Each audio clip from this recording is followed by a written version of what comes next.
Bonjour à tous pour cette nouvelle vidéo. Alors aujourd'hui, une fois n'est pas coutume, on va se payer une bonne tranche de rigolade, puisque je vous propose de regarder un petit peu ensemble l'intégrale qui vient de sortir de la série Andy et Gina, qui est créée par Relum.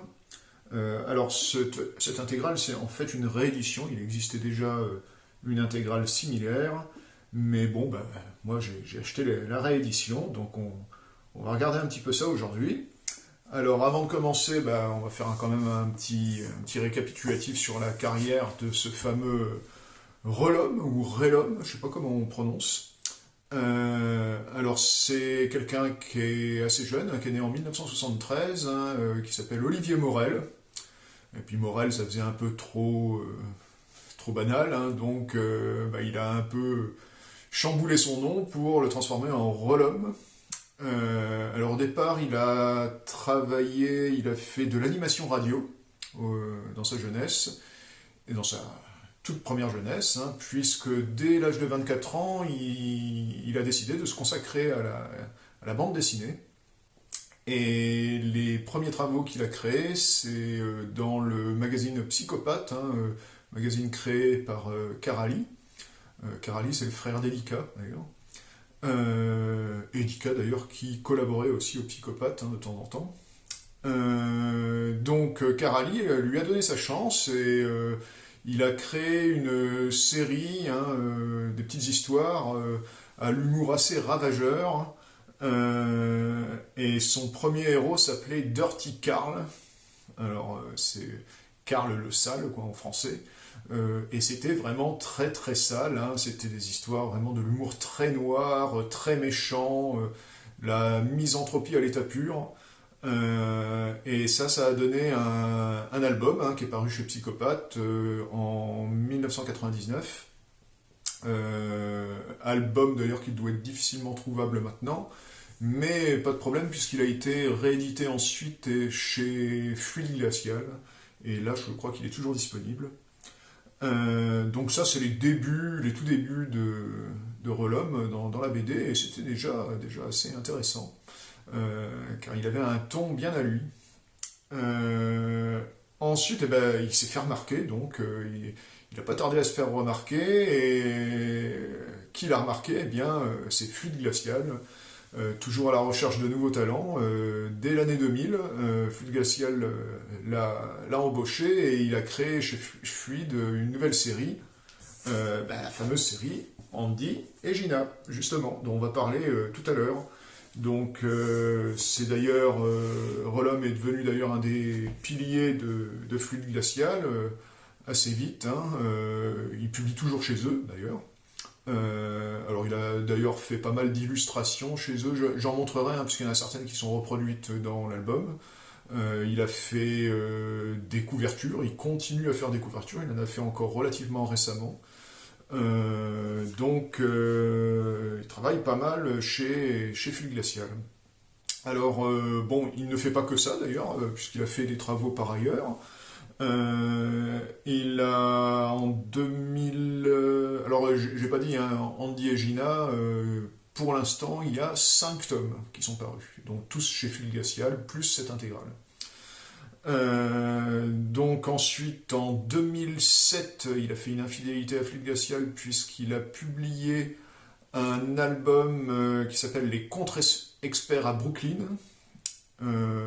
qui est une grosse parodie, bah, de la fameuse série Les Experts, hein, des experts scientifiques de la police. Donc, bon, il paraît que c'est très bien comme album. Moi, je l'ai pas lu, hein, je peux pas vous en dire beaucoup plus. Alors, c'est paru d'ailleurs chez un éditeur qui fait pas tellement de BD normalement, chez Albin Michel. Je crois qu'il est encore disponible, il me semble. Ensuite, il a travaillé au Lombard. Au Lombard, il a fait une série qui n'a pas eu de développement très très long, puisqu'elle ne s'est étalée que sur 2 tomes. C'est La Cité de la Balle, ça s'appelle. Alors, comme son nom le laisse supposer, hein, on s'intéresse à des adolescents, oui, qui trafiquent dans les cités dortoirs, on va dire. C'est toujours du Relum, hein, c'est assez méchant encore comme BD. Là, je crois que les albums sont épuisés. Ça va être difficile à trouver en neuf. Reste le marché de l'occasion.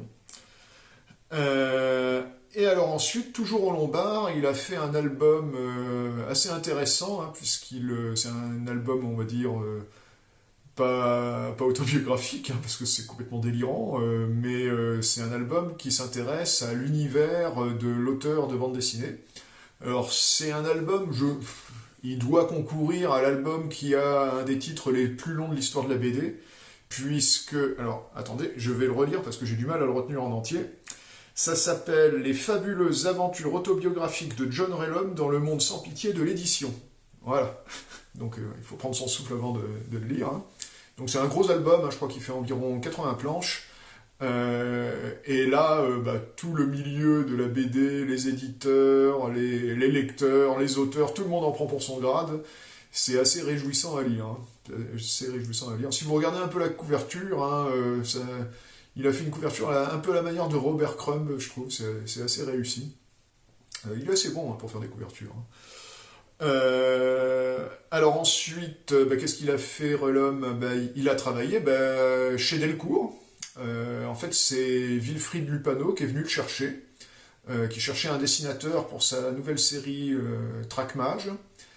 Et le trait de Rellum lui a tapé dans l'œil, il est carrément venu le chercher, ne sachant pas trop s'il allait accepter, parce que jusqu'à présent, Rellum ne travaillait avec aucun scénariste, hein, il faisait tout lui-même, dessin comme scénario.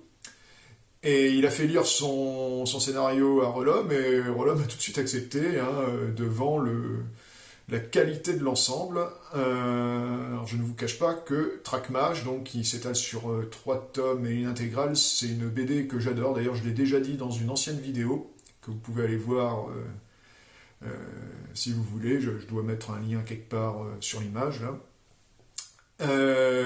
Donc Traquemage, très très bon, excellent. Manger des pécadous. Et puis, donc ça, le Traquemage, le premier tome, c'était en 2015. Hein.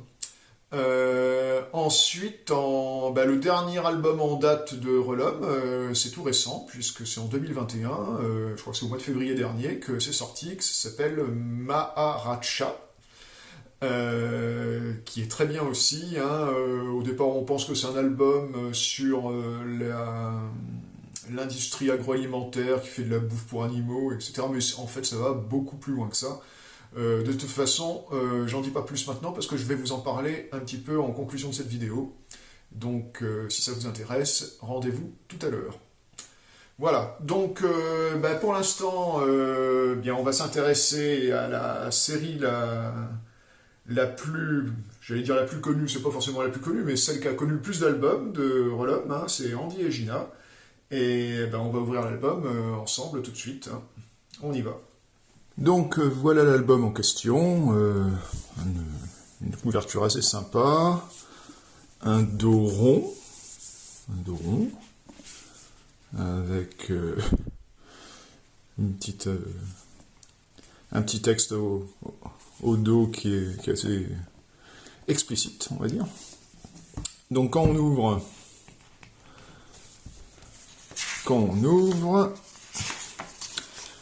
alors sur cette double page, tout d'abord on voit donc une préface de Wilfried Lupano.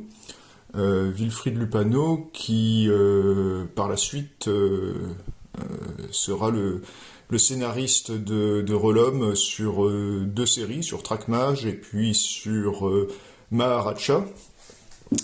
Et puis aussi, surtout, on voit le sommaire complet.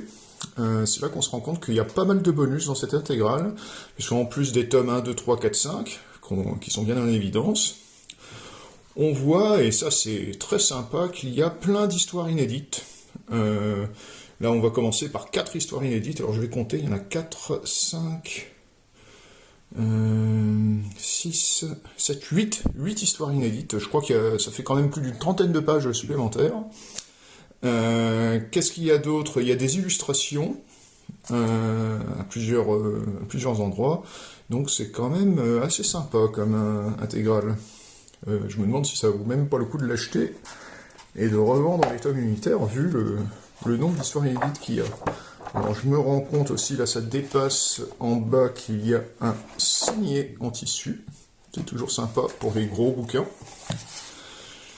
Donc, on passe à la préface. Alors, les premières histoires inédites, on a un petit dessin, là, sympa, illustratif. Les premières histoires inédites sont en lavide gris. Et, quand on découvre ça, hein, c'est apparemment des histoires qui ont été faites au tout début, parce qu'on voit que le style de dessin n'est pas tout à fait le même. Il a évolué au cours de la série. Mais ça commence très très bien. Hein.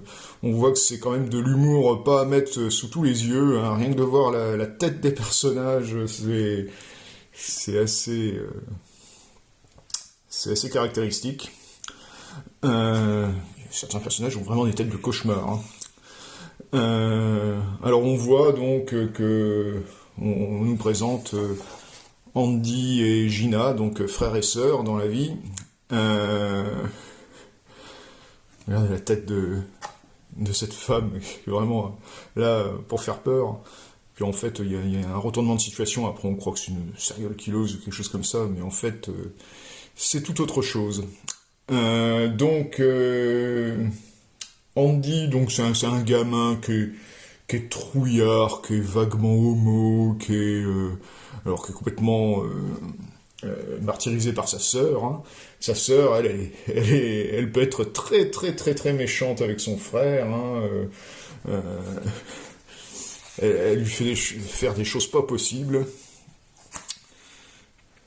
Voilà, mais on voit là qui c'était. Le facteur. Alors il y a toujours Gina est toujours très très intéressée par tout ce qui concerne le sexe, malgré son jeune âge. Le sexe et l'alcool, hein, parce que là, bon, elle essaye d'aller dans un bar.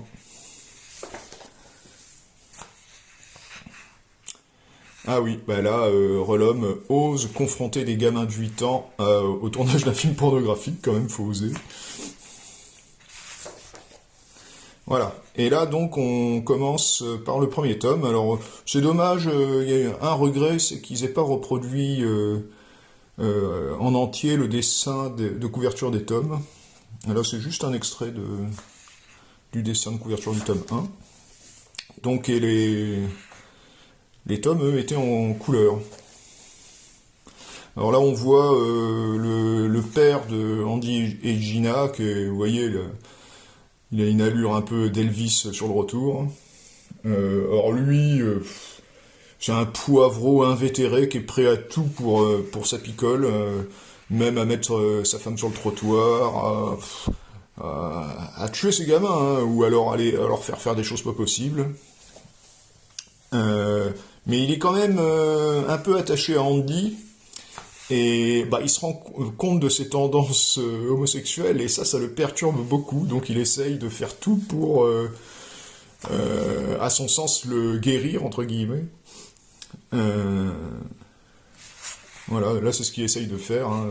Il essaye de l'emmener voir des prostituées, mais ça marche pas du tout. Après, il essaye de l'emmener à la pêche, enfin bon. Donc, et puis il y a la mère de Andy et Gina, qui est ici. Alors elle, la pauvre, elle va en subir hein, dans la série. Je vais pas révéler grand-chose hein, en vous disant qu'elle va petit à petit perdre des membres de son corps jusqu'à devenir plus grand-chose. Voilà, donc là, il s'attaque plus ou moins à la religion aussi. Enfin bon. Il ne respecte rien, ce Relum.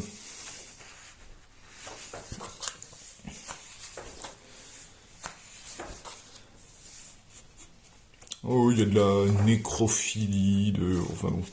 Alors là, c'est une histoire où il y a quand même un invité spécial auquel on s'attendait pas. C'est le groupe AC/DC. Ah oui, et puis le frère de la mère de Andy et Gina, c'est Eric Moreno.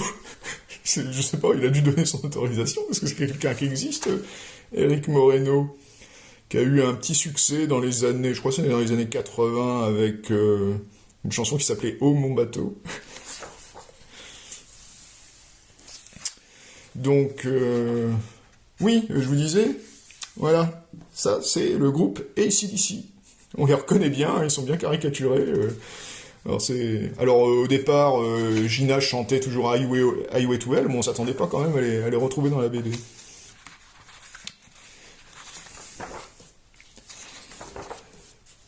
Donc, l'oncle d'Amérique, eh ben voilà, Eric Moreno qui arrive. Alors, Max Pécasse, hein, l'idole du père d'Andy et Gina, ça montre un peu le niveau. Je sais pas si vous connaissez Max Pécasse, mais c'est un cinéaste, on peut appeler ça comme ça. Oui, puisqu'il a fait des films quand même. Mais alors des films, il est célèbre pour la piètre qualité des films, tant au niveau de l'interprétation que de la mise en scène, que c'est des navets connus et reconnus, les films de Max Pécasse. Je vous mettrai peut-être quelques affiches en illustration. Donc, voilà. Alors là, on arrive à la fin du tome 1, et bon, ils ont intercalé une histoire inédite. Alors c'est rigolo, parce que c'est un peu la suite du tome 1, on voit les mésaventures des enfants avec Eric Moreno, justement. Donc c'est assez sympa. Bon, c'est à base de vomi. Hein. Donc on arrive au tome 2, alors toujours avec une petite illustration sympa pour introduire le tome.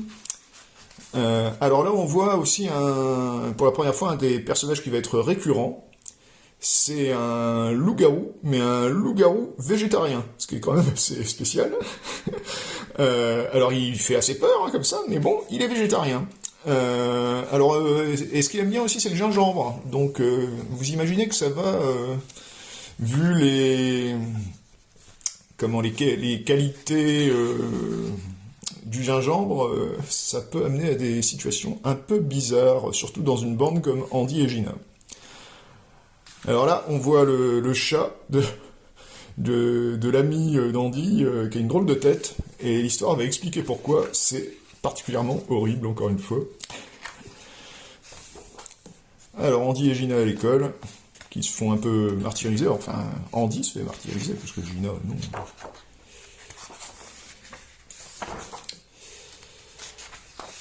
Voilà, donc là, bon, je vous ai pas montré, hein, mais la mère d'Andy et Gina a déjà perdu ses 2 jambes. Et je vous cache pas que dans cette histoire, elle va perdre un bras.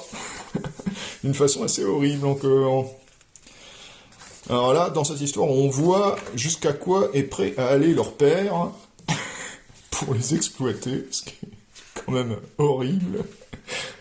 Alors ça, c'est Gina qui veut se mettre à fumer. Alors là, c'est un délire sur les grenouilles qui seraient soi-disant des princes charmants.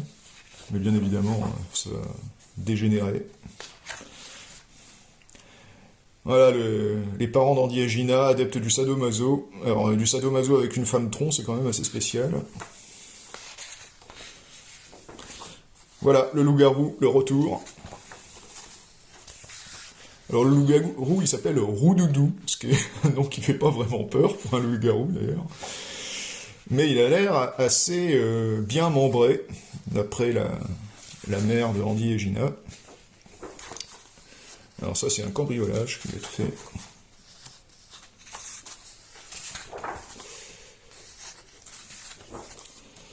Donc le 3e tome. Toujours la petite illustration.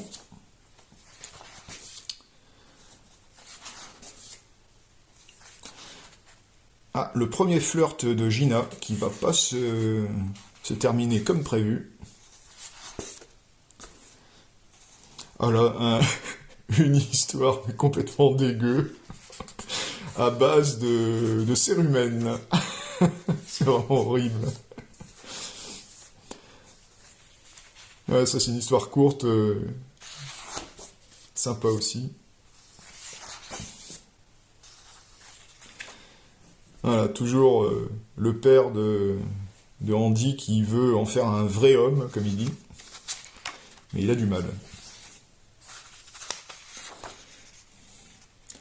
Gina qui découvre que être prostituée, ça peut rapporter.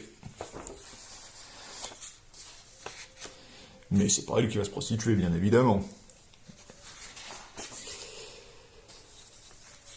Alors là, grosse parodie avec la reine du conte de Blanche-Neige, hein, alors que particulièrement horrible avec son miroir, hein, qui veut être la plus belle. Mais bon, on est chez Rollum, hein, donc c'est pas tout à fait comme dans le conte. Hein. Il y a Adam et Ève aussi qui interviennent.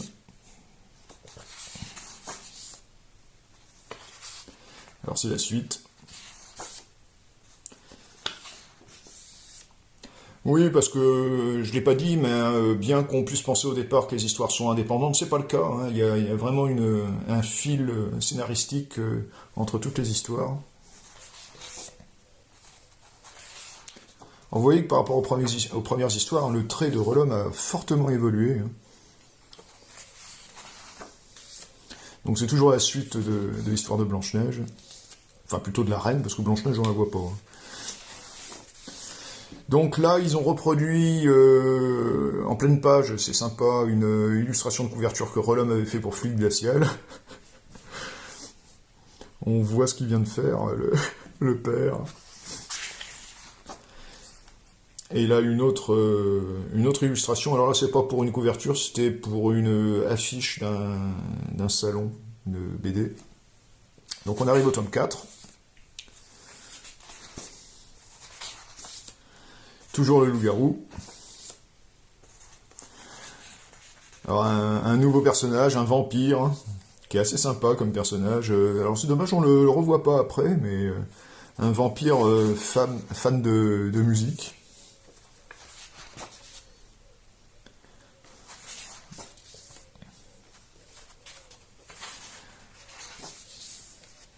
Bon, alors là, on va dans le délire total. Hein. Il y a le père d'Andy et Gina qui est tombé enceint. Alors parfois, il y a des petits strips comme ça. Donc là, c'est la suite de l'histoire précédente.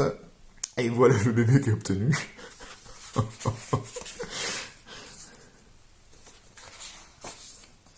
Un autre strip.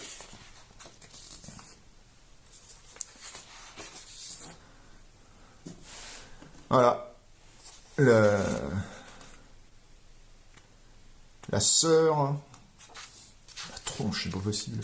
La sœur de Andy et Gina, Priscilla.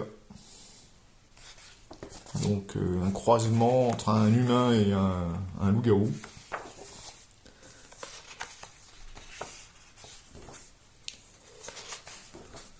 Donc là, une histoire très très à base de lapin.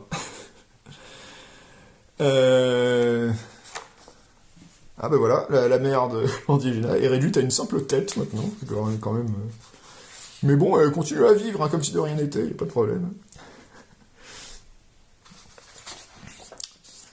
Donc encore une illustration de couverture de Fluide Glacial. Ça c'est une histoire inédite. Et le 5e tome.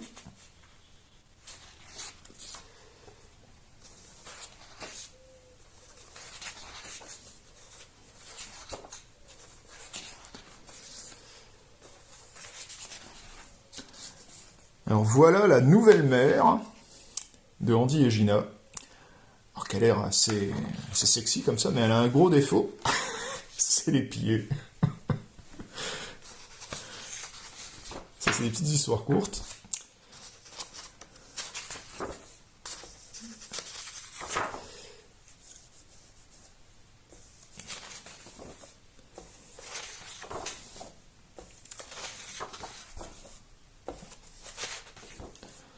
Ça, c'est du grand n'importe quoi. Ah ouais, la roulette russe. Alors là, la roulette russe avec un pistolet qui n'a pas de barillet, c'est quand même assez spécial.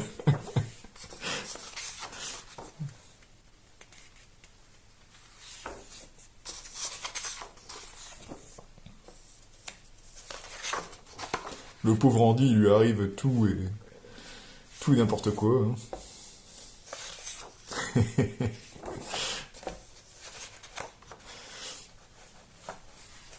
Gina qui fait croire à son père qu'elle est enceinte.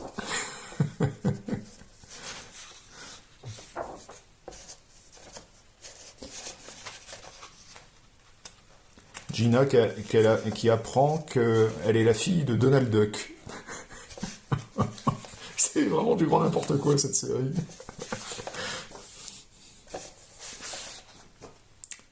Voilà, encore une histoire sans parole.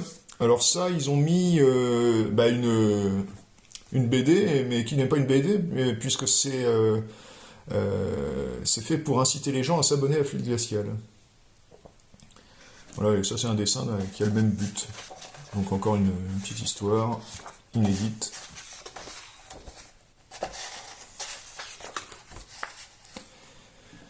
Voilà, et là c'est les remerciements de Relum, mais bon, il fait ses remerciements à sa façon. Ça finit par « Ne me remerciez pas, contentez-vous de reconnaître mon immense talent ». Voilà, donc...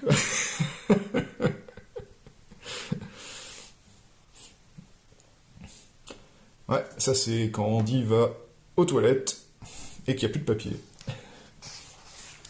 Voilà, donc pour le contenu de cet album, vous voyez qu'il est quand même assez conséquent. Pour les notes, on commence par la qualité de fabrication. Alors la qualité de fabrication, honnêtement, c'est assez bon, hein.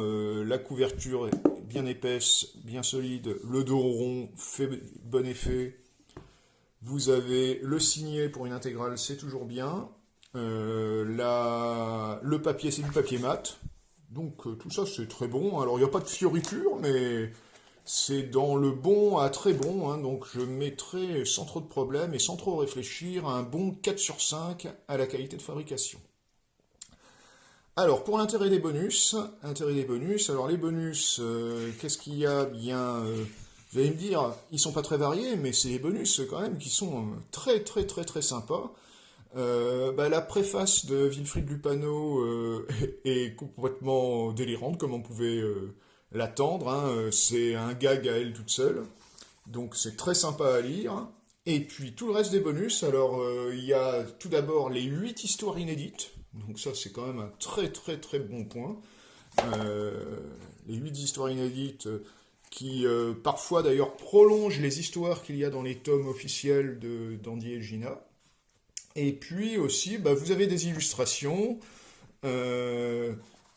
qui sont soit des couvertures de Fluide Glacial, soit des illustrations qu'il y a eu dans le journal, soit des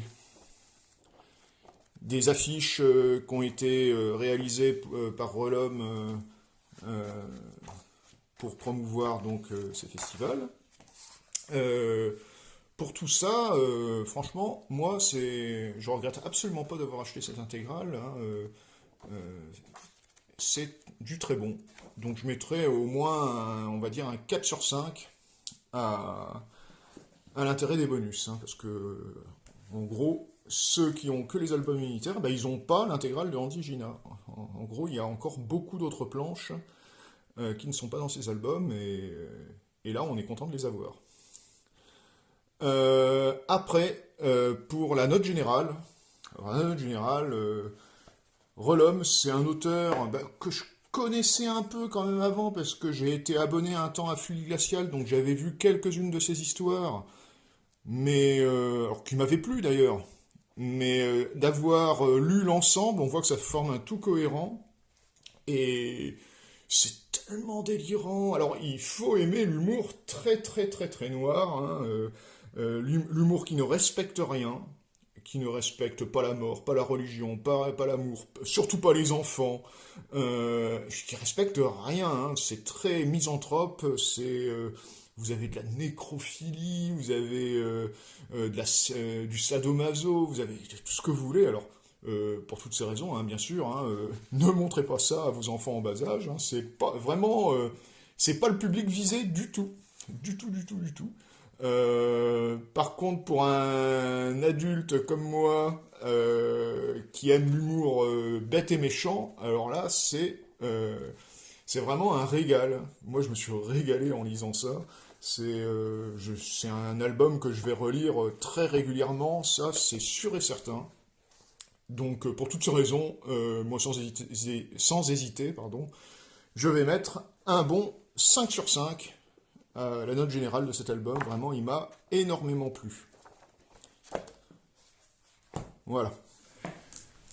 Donc voilà pour cette intégrale de Andy et Gina par Relum.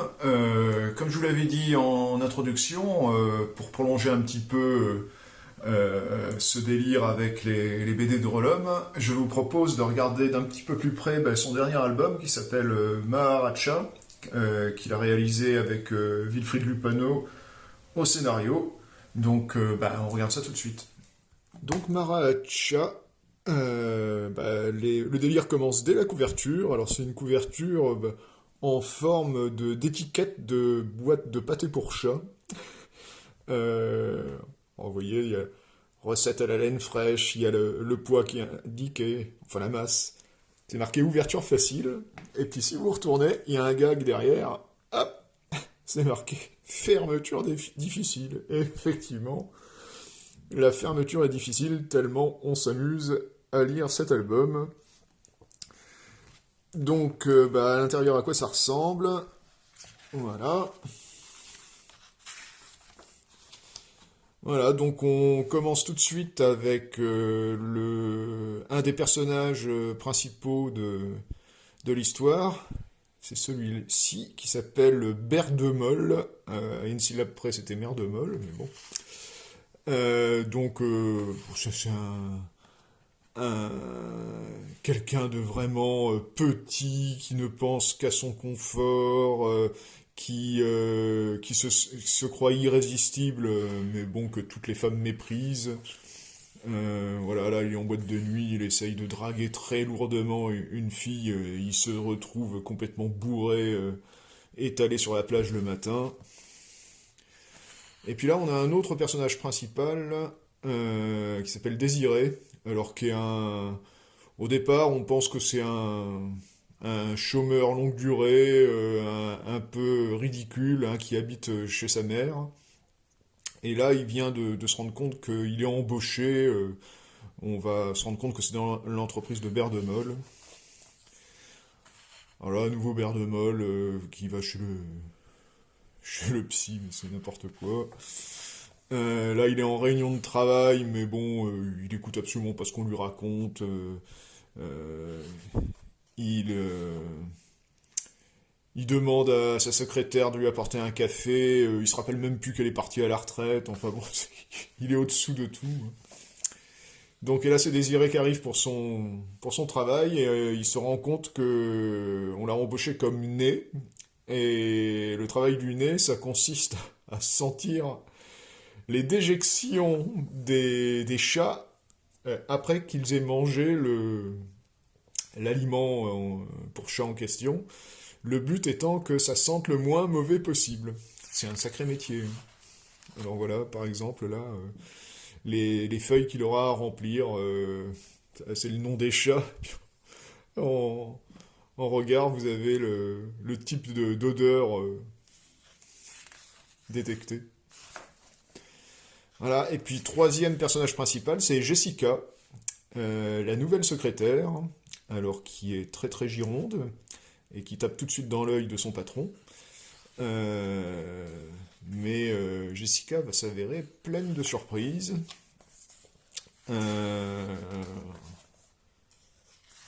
En particulier, elle va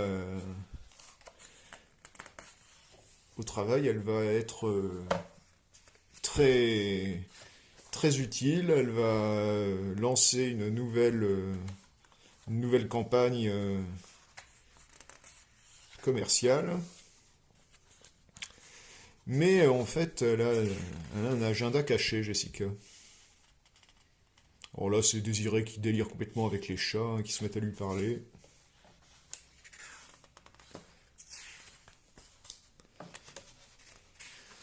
Alors vous voyez que le dessin de Relum est beaucoup plus réaliste, enfin réaliste si on peut dire, que dans Andy et Gina.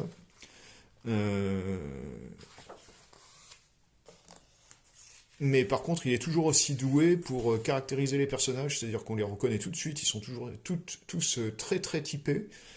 Et il réussit à leur donner des expressions vraiment très justes à chaque fois. Et très rigolote, bien sûr. C'est le but. On est... bon, je m'arrête pas trop, mais on est toujours... le sourire aux lèvres, voire plus, en lisant cet album. Alors c'est un gros album, hein, l'album fait quand même 62 planches, ce qui n'est pas rien. A priori, je crois pas qu'il y aura de suite à cet album, je crois que c'est un one-shot. Bon, enfin, ça sera à confirmer.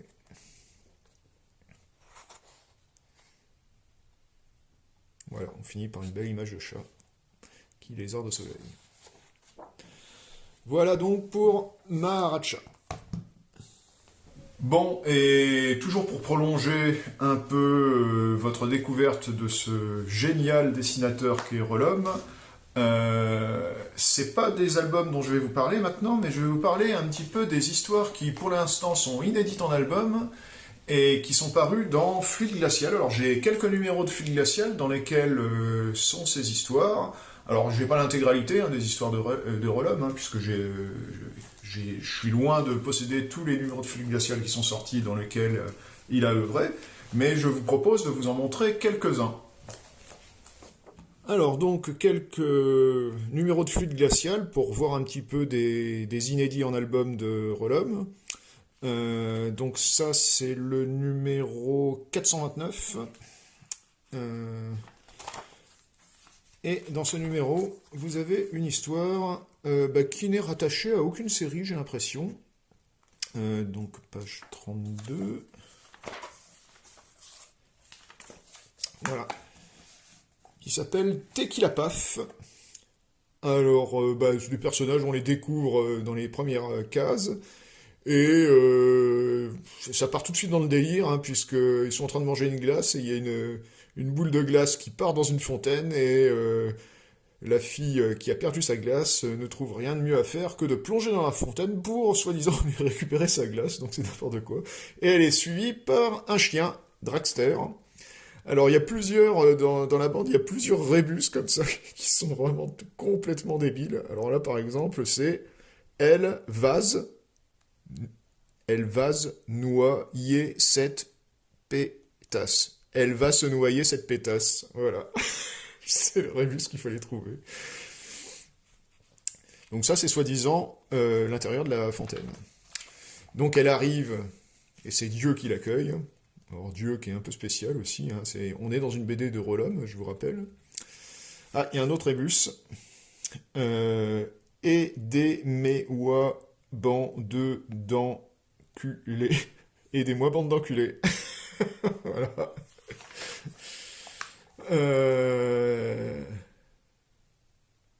Voilà, elle a trouvé des quarterbacks au paradis. Mais malheureusement, le gros à lunettes va la sauver. Et donc, elle n'est pas contente. Voilà, donc ça c'est l'histoire de Relum. Je crois que c'est comme ça, une histoire isolée. Mais bon, qui m'a bien fait délirer. Alors, dans un autre numéro de Fluide Glacial, donc celui-là, alors, l'homme, c'est page 56.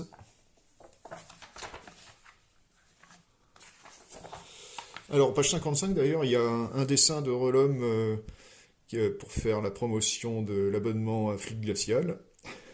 Bon, spécial. Et donc là, c'est le début d'une nouvelle série, a priori, mais d'après ce que je sais, il n'y a pas encore eu d'album.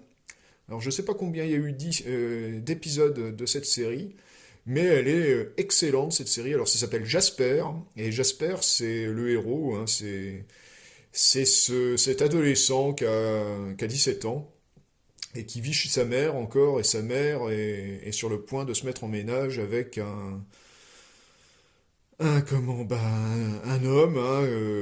donc le futur beau-père de Jasper. Donc c'est lui, David. Alors le dialogue entre Jasper et son beau-père est à mourir de rire. Et là, on nous raconte, le drame du petit André.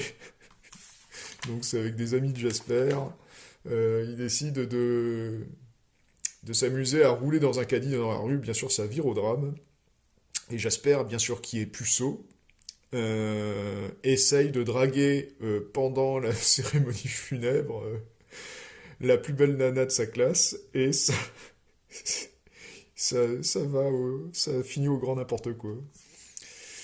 Donc ça c'est le premier épisode de Jasper, mais il y en a d'autres, j'en ai d'autres. Voilà, dans le numéro 444 de Fluide Glacial. Alors, page 45.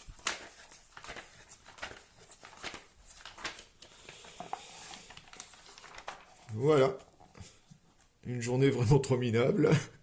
Deuxième épisode de Jasper. Où Jasper fait un exposé sur les fables de La Fontaine, mais il est nullissime, et il est persuadé de mériter un 20 sur 20, mais il raconte n'importe quoi.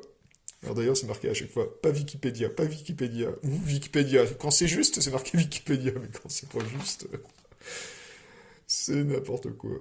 Alors ça, c'est le meilleur pote de Jasper, Félix Virvolt, qui est puceau lui aussi. Et donc là, dans cette histoire... Jasper a une ouverture avec Jennifer, hein, la fille dont il est amoureux, mais encore une fois, il s'y prend comme un manche et se retrouve avec 2 yeux au beurre noir à la fin de l'histoire. Donc, qu'est-ce qu'il y a? Alors, il y en a une autre dans le numéro 446. Alors, le numéro 446, d'ailleurs, est un peu spécial, puisque regardez la couverture se déplie. Hop. Elle est gigantesque, cette couverture. Hop, parce que ça se... Alors ça se déplie pas, mais c'est recto verso, c'est la suite du dessin. Un immense dessin fait par Solé. C'est assez sympa quand même. Donc, Relum, page 23. Voilà, Jasper. Donc Jasper qui rentre chez lui après s'être pris 2 yeux au beurre noir. Et donc, sa mère lui apprend que ça y est, le fameux David va emménager. Mais il faut lire les dialogues, c'est tordant, c'est tordant. Voilà, ça y est, il a un beau-père. Alors, bon, il imagine plein de trucs, c'est n'importe quoi. C'est excellent, excellent. Alors, le dessin, d'ailleurs, et la mise en couleur sont très belles, je trouve. La mise en couleur est très réussie. Je pense que c'est Rolom qui l'a fait lui-même. Et puis j'ai une dernière histoire de Jasper, dans le numéro 449 de Fluide Glacial. Alors je vais vous montrer, d'ailleurs c'est un numéro un peu particulier. Je vous montre d'abord Jasper. Alors, page 13. Voilà. Donc, c'est la suite de l'histoire précédente, hein, où il a appris que David restait chez lui et serait désormais son beau-père, et donc il pense au suicide. Mais bien évidemment, il n'ose pas se suicider, donc il imagine ce qui se passerait s'il se suicidait, mais ça finit toujours en catastrophe pour lui. Alors, toujours avec la fameuse Jennifer, dont il rêve tout le temps. Et donc, il imagine une mise en scène pour faire croire à sa mère et à son beau-père qu'il s'est suicidé, mais c'est n'importe quoi. Donc c'est du très bon encore. Alors oui, je voulais vous montrer qu'est-ce qu'il y a de particulier ce numéro de Fluide Glacial. C'est que, regardez, on le retourne, hop, on a du Fouloud Glosiol. C'est un numéro spécial Edika. Vous avez le numéro qui se lit Tête Bêche, et d'un côté, vous avez du Edika, alors, et des hommages à Edika par plein de dessinateurs de Fluide Glacial. Donc, c'est un numéro quand même, pour ceux qui aiment Edika, qui vaut le coup. Voilà, on voit même Edika dans un roman photo. Ça, c'est toutes les couvertures. Edika par Goussens. Edika au musée. Enfin bon, c'est un beau numéro de Fluide Glacial. Voilà. Bien, ben, c'est tout pour aujourd'hui. Donc je vous encourage vivement, je pense que vous avez compris, à vous procurer cette superbe intégrale Andy et Gina par Relum. Vous ne le regretterez pas, vous vous marrerez du début à la fin. C'est absolument génial. Bonne lecture à tous et je vous dis à bientôt dans une prochaine vidéo Unboxing BD. Ciao!